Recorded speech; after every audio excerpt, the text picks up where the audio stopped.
Depopulation should be the highest priority of foreign policy towards the Third World. Henry Kissinger, 1974.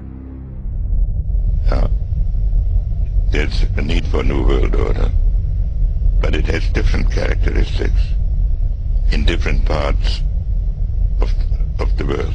Now, none of this may succeed this time, but this to me is sort of the outline by which someday, in the next few years, a solution will emerge.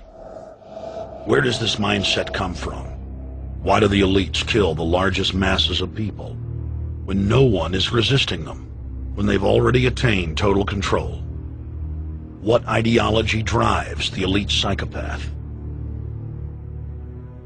Since Plato's time, 2,400 years ago, state planners have openly proclaimed their desire to control every detail of the commoner's life. From breeding programs to mass extermination of undesirables, the dark dream has continued on for millennia.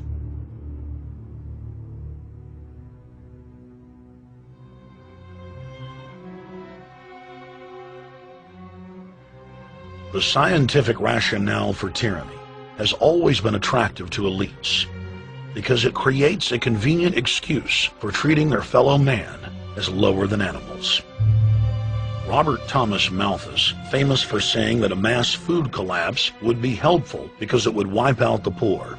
His fictional scenario would later be called a Malthusian catastrophe. Malthus is important because his ideas led to the rise of a new scientific field that would dominate the course of human history for the next 200+ years.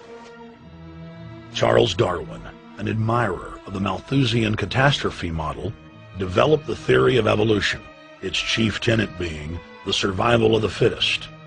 With the help of T.H. Huxley, known as Darwin's bulldog for his strong support of Darwin's theories were pushed into wide acceptance among key scientific circles throughout England and then the world.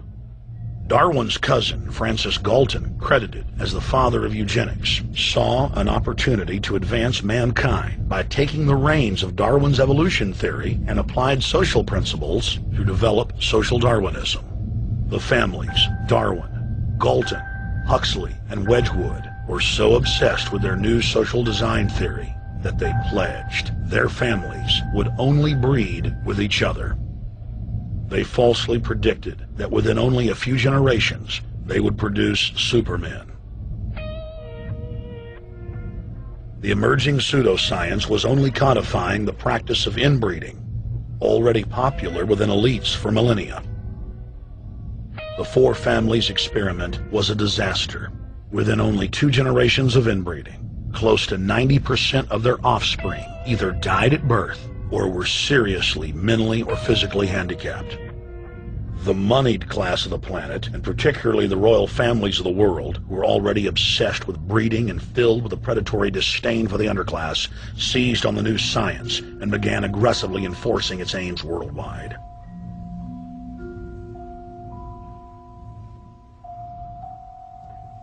Biometrics appears to be a new science, but it was actually developed by Galton back in the 1870s as a way to track racial traits and genetic histories, and as a way to decide who would be licensed to breed. In 1904, the Cold Springs Harbor Research Facility was started in the United States by eugenicist Charles Davenport with the funding of prominent robber barons Carnegie, Rockefeller, and Harriman.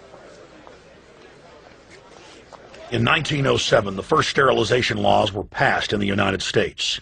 Citizens with mild deformities or low test scores on their report cards were arrested and forcibly sterilized. You're 17, aren't you, Alice?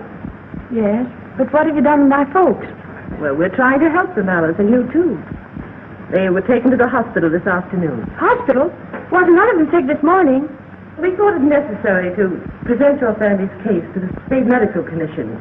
After an examination, they decided there was but one important action to take: to have your entire family sterilized.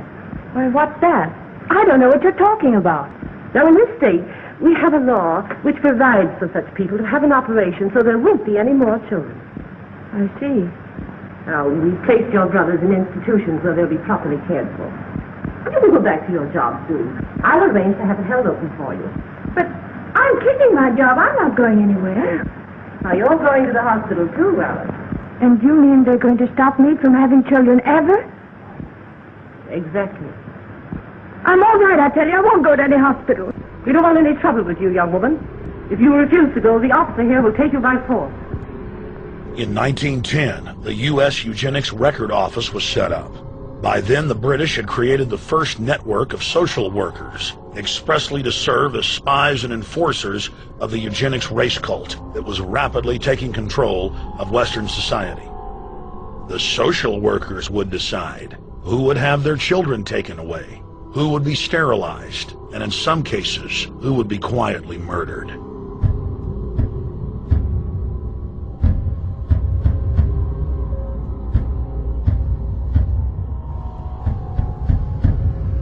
In 1911, the Rockefeller family exports eugenics to Germany by bankrolling the Kaiser Wilhelm Institute, which later would form a central pillar in the Third Reich. At the 1912 International Eugenics Conference in London, eugenics becomes an international craze and gains superstar status. The futurist and best-selling sci-fi author H.G. Wells had studied biology under top eugenicists and was spreading the new faith worldwide.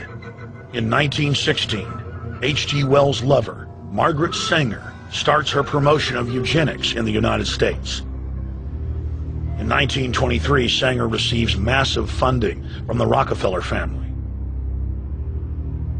Sanger wrote to fellow eugenicist Clarence J. Gamble that black leaders would need to be recruited to act as frontmen in sterilization programs directed against black communities. In 1924, Hitler pens Mein Kampf, or My Struggle, and credits U.S. eugenicists as his inspiration. Hitler even wrote a fan letter to American eugenicist and conservationist Madison Grant, calling his race-based book, The Passing of the Great Race, his Bible. Hitler developed the plan for mass extermination of the Jews and what he called other sub-races, as well as the handicapped, from Grant. By 1927, eugenics hit the mainstream. The so-called science was aggressively pushed through contests at schools, churches, and at state fairs. Churches competed in contests with big cash prizes to see who could best implement eugenics into their sermons. Major denominations then tell Americans that Jesus is for eugenics. That same year in the United States, more than 25 states passed forced sterilization laws, and the Supreme Court ruled in favor of brutal sterilization policies. When Hitler came to power in 1933, one of his first acts was to pass national eugenics laws, modeled after laws in the United States.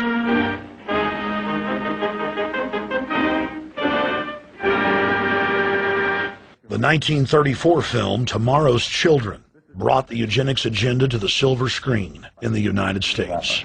In the case of Miss Mason, I can see no reason for the operation that's been recommended. The girl is perfectly normal. She's hard-working and has a good reputation. Do you know anything about her family background? Oh, yes, Your Honor, I do. There are several other children, aren't there? Yes? What is their condition? One is a cripple. Two others might be classed as feeble-minded. Isn't the oldest son in jail? Oh, yes, I believe so.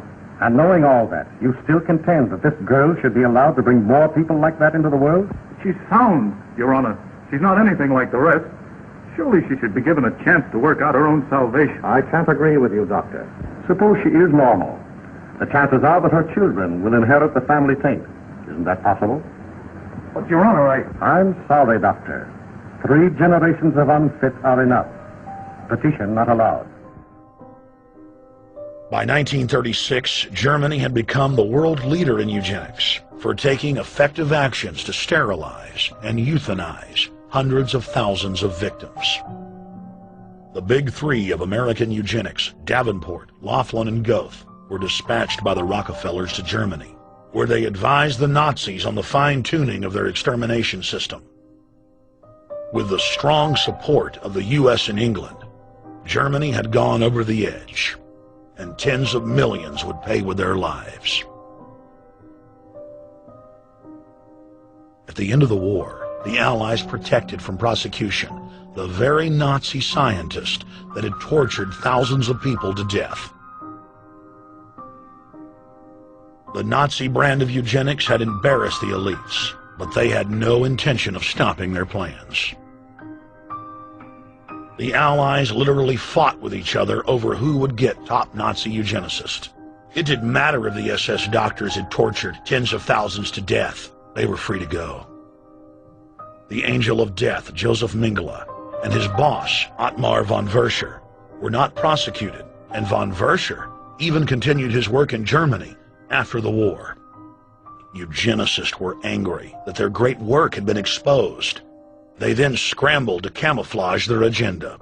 Eugenics Quarterly became Social Biology. The American Birth Control League became Planned Parenthood. New terms like transhumanism, population control, sustainability, conservation, and environmentalism replaced racial hygiene and social Darwinism. Many eugenicists of the previous period engaged in what they called crypto-eugenics. Purposefully taking their eugenics beliefs underground, they became highly respected anthropologists, biologists, and geneticists in the post-war world.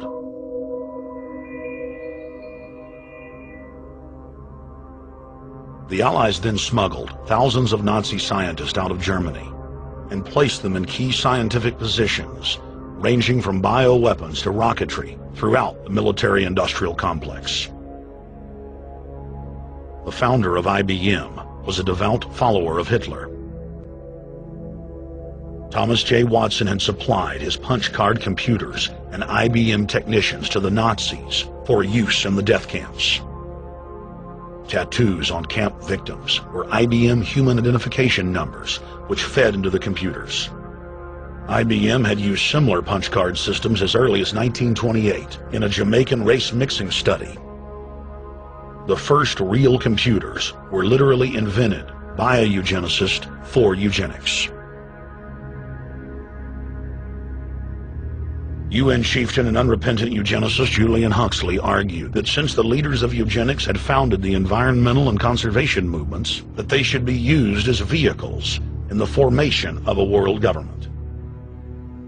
Just as H.G. Wells had envisioned, this government would be controlled by a scientific dictatorship and would be guided by the principles of eugenics. Huxley created the World Wildlife Fund with Bilderberg founder and former SS officer Prince Bernhard of the Netherlands and Prince Philip of England. In the event that I am reincarnated, I would like to return as a deadly virus in order to contribute something to solve overpopulation. Prince Philip, reported by Deutsche Presse-Agentur, DPA, August 1988. Aldous Huxley, author of Brave New World and brother of Julian Huxley, gave a speech at Berkeley in 1962, shortly before his death. He admitted that his best-selling book, Brave New World, written in 1932, was based not on fiction, but on what the elite were actually planning to implement. And here I would like briefly to compare the parable of Brave New World with another parable which was put forth more recently in George Orwell's book 1984. I'm inclined to think that the scientific dictatorships of the future, and I think there are going to be scientific dictatorships in many parts of the world, will be probably a good deal nearer to the Brave New World pattern than to the 1984 pattern. They will be a good deal nearer, not because of any humanitarian qualms in the scientific dictators, but simply because the Brave New World pattern is probably a good deal more efficient than the other. That if you can get people to consent to the state of affairs in which they are living, the state of servitude, the state of being, well, it seems to me that the nature of the ultimate revolution with which we are now faced is precisely this, that we are in process of developing a whole series of techniques which will enable the controlling oligarchy, who have always existed and presumably always will exist, to get people actually to love their servitude. People can be made to enjoy a state of affairs which, by any decent standard, they ought not to enjoy. And these methods, I think, are a real refinement on the older methods of terror, because they combine methods of terror with methods of acceptance. But then there are various other methods which one can think of. There is, for example, the pharmacological method. This was one of the things I talked about in Brave New World. And the result would be that, I mean, you can imagine a euphoric which would make people thoroughly happy even in the most abominable circumstances. I mean, these things are possible.